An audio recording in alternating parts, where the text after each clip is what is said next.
Welcome back to the Interfaith Scholars Winterfaith quarterly interreligious conversations. And today we are talking about purpose. I am Matt Charnay, the Jewish Life and Interfaith Outreach Coordinator here for DePaul University, and I have around me some of the amazing DePaul Interfaith Scholars. And like I said, today's topic is purpose. Judaism has an interesting view on purpose of life. In fact, there's lots of little tiny tidbits from the Torah, from ancient texts that talk about what would be like the purpose of someone's life in Judaism. But I think where I usually go to for my own personal idea is one time someone asked a very famous rabbi, can you quote the whole Torah while you're standing on one foot? And so he picks up one foot and he says, what's hateful to you, don't do to anyone else. Everything else in that book is just commentary on that one rule. Now go. Figure it out. And there's something weird about the purpose of your life of not being rude to others. But if that can be the very starting point from your life, if the purpose of your whole life is not to be mean to anyone or not to do anything you don't want, I think you can find lots of other purpose that fulfills your soul. That's a good starting place for your purpose, is just don't be evil. So it's a very quick, from a Jewish perspective, where I, Matt Charnay, find purpose in Judaism. But let's hear from our interfaith scholars where their philosophies, where their worldviews, and where their religion takes them. So Olivia, take it away for us. Yeah, so I'm Olivia. I am the non-religious spiritualist scholar. Purpose. I struggle a lot with the idea of purpose, which I think is pretty common amongst all of humanity. But because I don't come from a specific religious perspective, I am often frustrated, have a lot of why questions that I don't have the answers to. But ultimately, I sort of hold that all humans' purpose is the same, which is to be caregivers to each other and to the natural world, using our different human gifts and tools in order to preserve the systems of love and life that make this world so miraculous and beautiful. And I do believe that there's like a life force that connects everything and everyone. But oftentimes we're sort of blinded to that or can't really see it due to our perspective being in a certain time, certain place, certain just like egoic consciousness. It's difficult. And it's hard to put the beliefs I have about human purpose into practice because of my like tangible and emotional experience doesn't really lend itself to that just like intuitive zen-ness with human purpose. A lot of the time I'm sort of feel stuck. I don't really believe in faith I don't believe in fate or there's like a grand puppet master that's sort of sorting out where everything should go and that everything is as it should be on the path towards this greater purpose. I think we as humans have created systems instead that serve to separate us from our communities and the natural world. And we're often therefore tying our purpose within these systems to how we can best individually like function. And so I think this has degraded our ability to fulfill the purpose I mentioned earlier of creating systems of love and life and sustainability in that. And as such, I often get overwhelmed with how do I function within this system. And it's a rather depressing and existential wave that hits nearly daily. And so trying to rectify that with a sense of like spirituality and taking steps every day towards finding, things to cling on to, life and love and all of that is often pretty difficult and not often natural and intuitive. Especially with like being bombarded with just like all of these messages of like you're not enough, whether you're not like working hard enough, you're not beautiful enough, you're not buying the right things. All of these things I think sort of detract our perspective away from any sort of greater sense of oneness towards this, I don't know, just like far off point that is fulfillment or is greatness. And it's just a very disorienting process for a lot of people, whether you have that religious sort of foundation or not. I think it's just a very overwhelming to try to rectify that with the world that is tangible in front of us. Yeah, I struggle a lot with the idea of fate or that anything is like on purpose. And because just like the tangible and emotional resources of so many people are simply not there to be able, even if they had a purpose or an idea of what they wanted from this life, like to be able to actually chase that is just not a reality for a lot of people. And so the idea that anyone like has what they deserve or has what they're meant to have in their journey towards this point of fulfillment of a purpose is just hard for me to like wrap my head around when I'm looking out and just seeing like just the denial of human dignity at every turn. Yeah, I don't know. It's sort of depressing.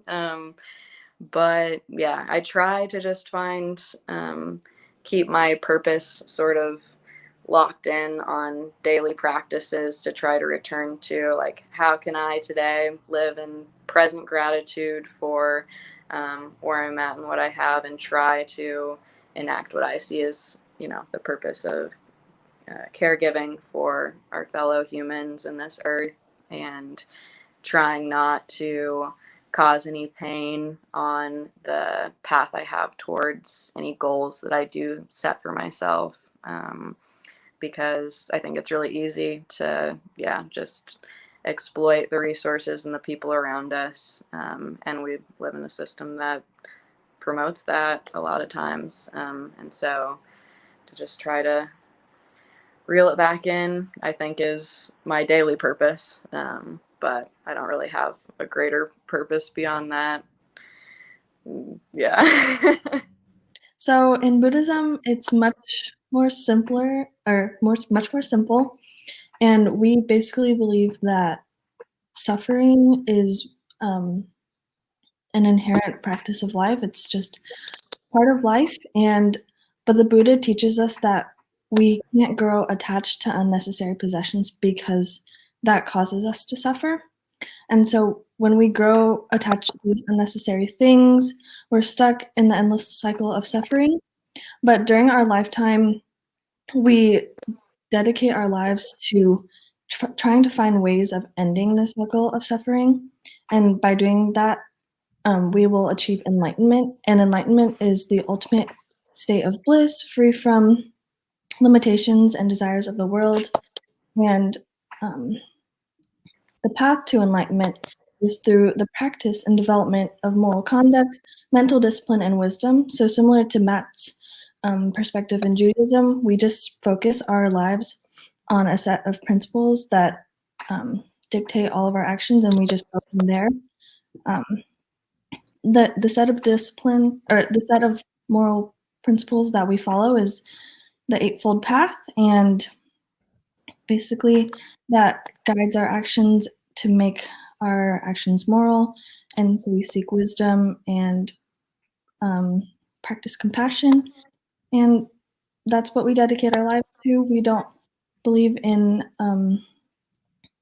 a god or source of fate, but our actions and our thoughts and our beliefs are what we show to the world. And if we all have pure thoughts, then we should have peace. And that's hopefully what our purpose is. And of course, not everyone has the same view, so not everyone has the same purpose necessarily, but ideally all Buddhists believe in these. In Islam, like, we believe that there's a God. We believe that there is one of the tenets of faith is qadr, belief in fate. But we also, when it comes to like the purpose, like our purpose, in terms of, you know, the reason why we were created, there isn't much to go on. We know that we have one. You know, there are verses in the Quran where they talk about the creation story, and, you know, God creates mankind, and the angels ask, why would you create a being that, you know, is going to, you know, cause corruption on the earth, spill blood, etc., etc. And he says, I know what you do not know, right? And there's another verse that says that everything in the heavens and the earth that God's created is created with a purpose. Nothing was created, you know, for no reason. So we know that there is a purpose for every creation, including humans. In terms of why God decided to create that, what we know is God wants us to worship him. So our purpose in life is Islam, which is literally like a peaceful submission to the will of God. And it's, you know, when you study it more, it's not just like, you know, submitting ultimately like to the will of something as like an oppressive thing. It's more of a freeing thing, actually, because the way I see it, throughout your life, you're going to be a slave to something, right? You're going to be a slave to your desires. You're going to be a slave to, you know, whatever thing. I'm wording this very badly. You're gonna be like, you worship something in your life in some form or another. But if you submit to something, to God, right? When you've submitted your will in accordance with God's will, or what he wants us to do, then you freed yourself from being a slave to anything else, or from being you know, worshiping anything else. And then, you know, we believe that, you know, it's not just, so I think that because we do believe in an afterlife, and I think from this point on, I'm going to be talking a little bit more from my personal experience as a representation of my understanding more than the religion itself. When we talk about like an afterlife, you know, the afterlife is, you know, heaven or hell. And the goal, you know, our ultimate goal is to get to heaven, right? But I feel like sometimes in these conversations, people tend to get hung up on heaven and they forget about this life. So is, you know, what's the purpose of mankind, you know, functionally? And for us, our understanding is to worship God, you know, to serve God. But then there's the other question that comes along with this, which is, what are we supposed to do with our lives? How are we supposed to carry out our lives? And I think that's a different question, which, and it's a fair question. And in terms of that, we know that the Prophet, peace be upon him, said things about like he would do everything in moderation, right? So you know, typically, I think most religious people, when they think of like religious figures, they think of spirituality, people who are committed their whole lives to spiritual acts. And the Prophet Muhammad, peace be upon him, would strike a balance. It wouldn't just be worship all the time. He would go stretches where he would fast for like weeks in a row, fasting the whole day, and then he would go for stretches where he didn't fast at all, right? He would go for stretches where he would stay up the whole night praying, and then he'd go for stretches where he didn't, right? And there were people that would come up to him and ask him things like, "Hey, I fast every single day," and he would say, "Don't do that. What's wrong?" Like, no, don't do that, right? You know, yeah, you have it. There are people who would stay and worship in the mosque every day, all day, and he would actually get angry. He would say, "You have a duty to your wife. You have a duty to your kids. You have a duty to your family. You have a duty to, you know, the earth." So the other thing in terms of that God says about humanity is, we created humanity as a Khalifa of the earth, as a caliph of the earth, as a caretaker of the earth, as a maintainer of the earth. So, you know, this comes down to us, like, you know, the dunya, the physical life we have here, as short as it is, still holds value. It's still important, and we can't neglect this life for the afterlife, and we can't neglect the afterlife for the sake of this life, right? I mean, it's, when I say neglect this life for the afterlife, what I'm really saying is you don't just, you know, abandon all your worldly duties and, you know, just stay up all day praying. You don't do that. And actually, it's a form of worship to fulfill your worldly responsibilities. It's a form of worship to take care of your family. It's a form of worship to educate yourself. And so really what it ends up coming down to is, how do we live our lives in a way that fulfills us spiritually, in which we remember God, we're thanking God, we are appreciating the gifts he's given us. We have a constant connection where we're worshiping him, but at the same time we're taking care of the earth.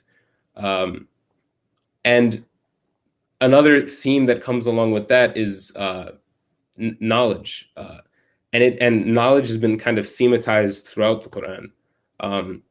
There's this big emphasis on seeking knowledge and gaining knowledge, and Muslim scholars, after the Prophet Muhammad would constantly be seeking knowledge, like to ridiculous extents. So, like for example, in Ireland, where kids would, families would hope that one of their children would end up being a clergyman. In the Middle East, during the Islamic Golden Age, families would hope that one of their kids would become a scholar, right? That was the big emphasis. And the belief was that, through attaining knowledge, gaining as much knowledge as you can in this world, you end up, forming a spiritual connection with God through that way. I'm quickly reminded of there's a very small piece in Judaism that says, like, if you're in the middle of doing a good deed and the Messiah, literally the heavens open up and the Messiah like comes down to earth right then, your obligation is to finish the good deed. Like if you're planting a tree when the Messiah is coming down, you got to plant the tree and then go greet the Messiah. Like Judaism says, and I think Islam probably agrees, like doing the good thing is just as important as doing the righteous thing. Doing the thing that God wants us to do is just as important as doing the thing that like we were already told to do this thing. Complete the good work and then go off. And I love how we've all kind of pinpointed in different ways that like the salient element here is like kindness, right? Is just being the goodness that we should be, even if that's like given to us from a creator or given to us from nature or given to us just from ourselves. Like the idea that like anti-evil is the purpose, almost like being good, being a force for good and not bad seems to be like a very good salient element that we can all kind of agree on. So I was just going to add that I think I have a similar purpose to Muhammad in that when he said that like our life on earth shouldn't be put on the back burner when you're thinking about the future and heaven and everything, because we know that enlightenment is the ultimate state of bliss, and that is achieved when you die, because obviously there's no worldly attachments that you feel or desires and things like that. So, but while you're alive, while you're breathing and on this earth, it's our duty to focus on being a good person and doing the right things. So not for a God, not for ourselves, but really for everyone else and the earth and humankind as a whole. But there's an interesting idea in Judaism where like there's a general idea of afterlife, but like no one knows what that is. There's no information about it. Christianity gets very specific about what it looks like and feels like and is. But like Judaism is just kind of this like, we think there's something there. And Muhammad said it differently for Muslims, but this like, there is an idea of living for an afterlife, but like no idea of reward and punishment in Judaism. So like purpose would be taken out. Doing mitzvot and doing good deeds and commandments is not to win the reward of or fear of punishment of like the afterlife, but like kind of all in one thing of like your purpose is wrapped up into giving good into the world and not putting bad into the world, and not because you'll get good things in the afterlife, but just because that's what we're all supposed to do. And hopefully it works out like that in the end, because Jews don't really know what the afterlife is going to look like. That's why like this really dates me on how old I am, but the idea of like YOLO and like you only live once, I really connected that very quickly with Judaism of like, that is a very Jewish way of thinking of like, we know and understand that this life is finite and we do not have all the time in the world. And there's only a finite amount of time to put good in the world. And that we might not have an afterlife in the sense that we've all known, but you know what is an afterlife? The more wings of hospitals and libraries that have your name on them, children's libraries and things like that, that's a good afterlife to live. So like definitely there is an emphasis, on the afterlife. There's definitely an emphasis on, worship and doing good deeds for the afterlife. But there's also an emphasis on like taking care of worldly responsibilities, and often those things intertwine. And where those things might conflict, you would always, always, always favor the afterlife over this life. Yeah. So for example, something you said about like, hospital wings after you die and whatever, there are like, things that have been like prescribed for us to do so that we have like good deeds added to our records, after we die. Like one of them would be like giving charity or teaching people good deeds that they continue to practice because they learned it from you after you die, right? Things like that. So definitely like the impact you have in this life definitely affects your afterlife. So in a way they're intertwined, but they're also, you favor the afterlife more than the mortal one. I had a question for you, Emily. So just like in terms of like this world that we live in now, like a lot of times in order to do goodwill and have the freedom to like, I guess just, yeah, I don't know, build goodness in this world, you need like resources and material things in order to enact whatever that is. So I'm just curious what Buddhism says about attachment to like resources that allow for the I guess like manifestation of good, or to spread messages or like that sort of thing. Yeah, that's a really awesome question. Honestly, I don't think there's anything written that says specifically about growing attached to specific resources that help us fulfill our purpose. But I think I'll come to the conclusion for myself about this question, that we believe that life is always changing. There's nothing that will stick. So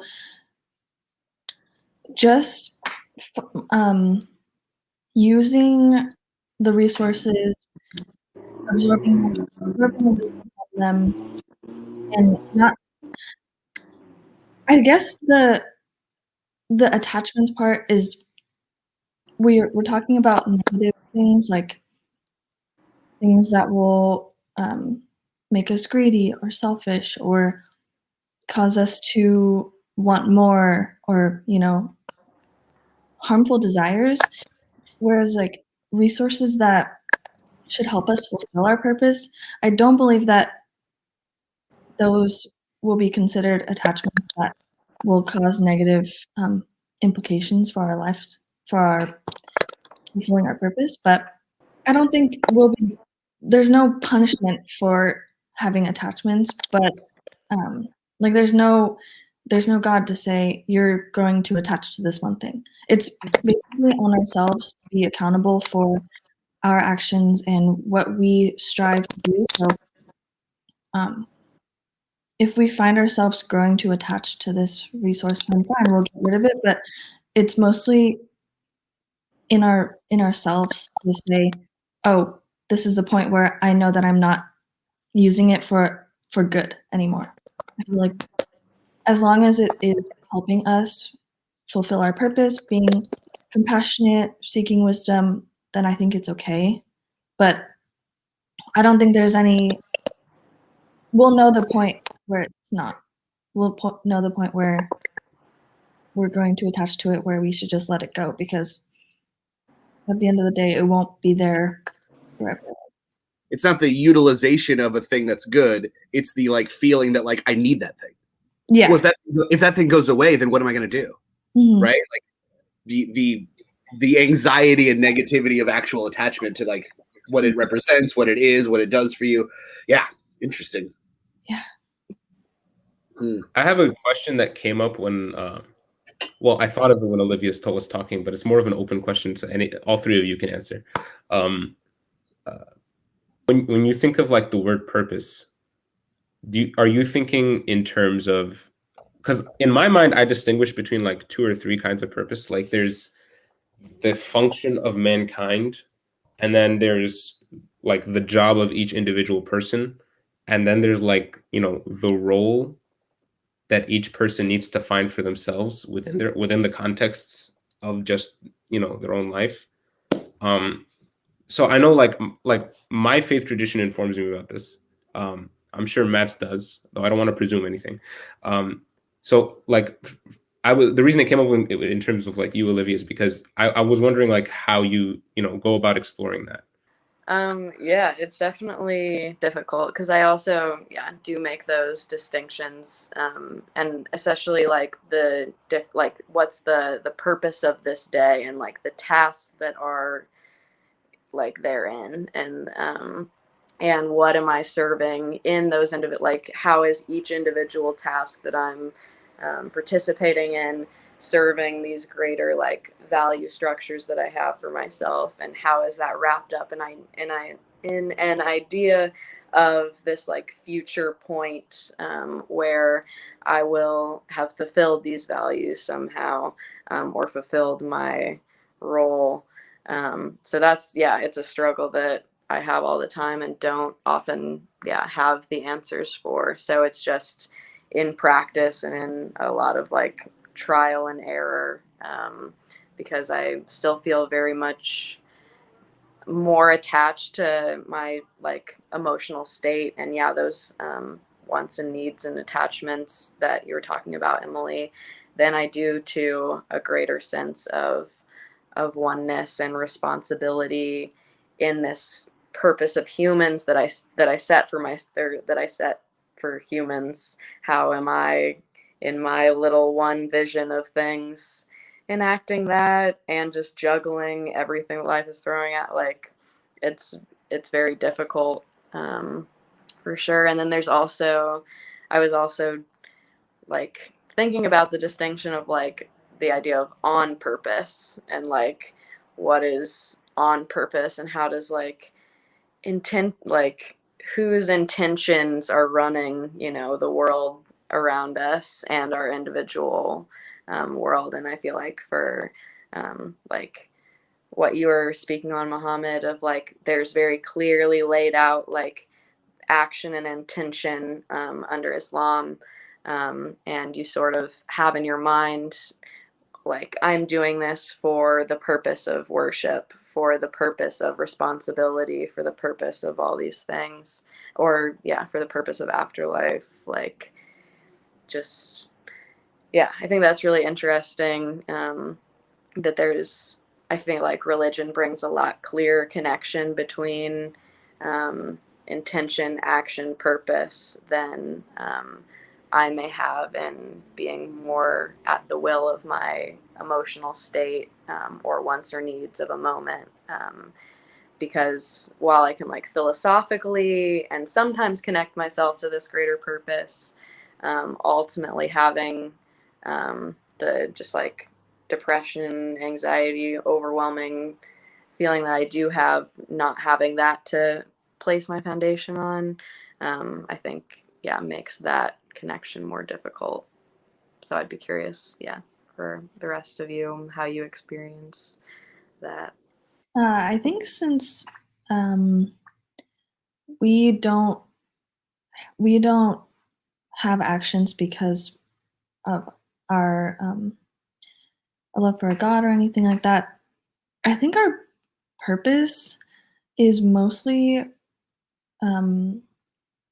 focused on the mortal life. Like in contrast to Muhammad, we don't do things for the sake of the afterlife enlightenment, because ultimately we'll never really know what enlightenment feels like unless we become the Buddha, which is what he did. He literally sat under a tree and meditated forever, and that's how he achieved enlightenment as a mortal, and that's how he, you know, finally realized what complete bliss and understanding was.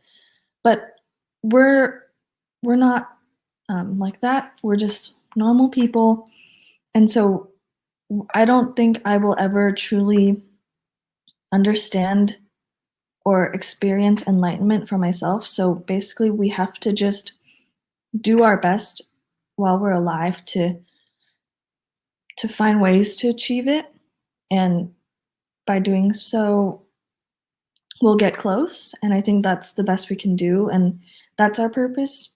We're not, obviously, enlightenment is the goal, but I don't, because I have like a whole life and I can't dedicate my whole life to just meditating and seeking wisdom without any other worldly passions and desires and things. I have that. I have, a normal, seemingly normal life. So I'm just trying to get really close, and I may never really understand or experience enlightenment until I pass away. And so that conversation of what makes me valuable sometimes ends up being more beneficial than exploring the question of why I exist. And it's not the same for everybody. Everybody has different experiences. But for me, personally, that's sometimes the tension that builds up is my problem that I don't know why I exist, or is it my problem that I don't know why I'm valuable, or why humans are intrinsically valuable? And so that can potentially spawn into another conversation. And all of these things collectively, they tie into everyone's informed understanding of the world and the way they see their lives. For me personally, I think every human life is intrinsically valuable in some way or another. And that's informed mainly by my faith tradition, but I, explored that in other ways too. That's just me. If anyone else wants to add anything quickly, that's. This is a weird where my mind went when you just spoke, Muhammad. That new movie that just came out, that Disney movie, Soul. Soul, that was so good. Very interesting. And what I was saying to someone recently was I like the idea that Disney has like gone back through the years to clean up their messes. That like they did young girls a true disservice for a long time by making, most women just like damsels in distress that need a man to come help them. And I feel like in the last 20 years, we've seen a very big switch in Disney as far as like, no, women are strong and powerful and their relationships are not just contingent on men helping them. The other thing I thought of when Soul happened was this idea that we have all been told through art, through culture, through whatever it was, that like, find your purpose, go find it. Like you have this whole life to live and just go find your purpose. And if you don't find your purpose, you have failed. Like your life has been meaningless because you didn't find the one thing that was supposed to give you purpose or meaning. This character did it, or that guy did it in that story or whatever. Like that's the whole thing, is finding meaning. And Soul was one of the first times ever that they kind of took a step back from that. That was like, hey, find what motivates you. Find what you love in this world, not your purpose. It's not all about finding the one thing and doing that one thing forever because that's what you're made for. It's like finding the few things in life that you love and then finding the thing that you think needs to change and like putting those two things together, right? Like what is your passion? What is the thing you think in this world that has to change? This Vincentian question of what must be done, right? Like putting those two things together, and how do I use my passion and the idea for change and mash those together and make yourself a purpose. So I'm not forgiving Disney for all their sins, because Lord knows Disney has many sins in their past. But I did really like the idea that like, thank goodness for telling kids it's different. It's not you go find your purpose and that's it. That's the whole life, is finding your purpose. It changes. It's different. It's different for every person. It's different on your personality, where you're from, what your privilege level is. Like all these things make those things very different. So I really like that idea, Muhammad, that questioning our own worth and our own value is what kind of spins us into this purpose. Like, what's our purpose? Why are we here? But it really kind of comes back to like, what am I worth? Where's my worth? Where's my value? Deep. Love it. Thank you so much for joining us for the Winterfaith quarterly interreligious conversation about purpose. We have more videos coming at you, so please stay tuned for more of the amazing interfaith scholars for the quarterly interreligious celebration this week. Have a wonderful day.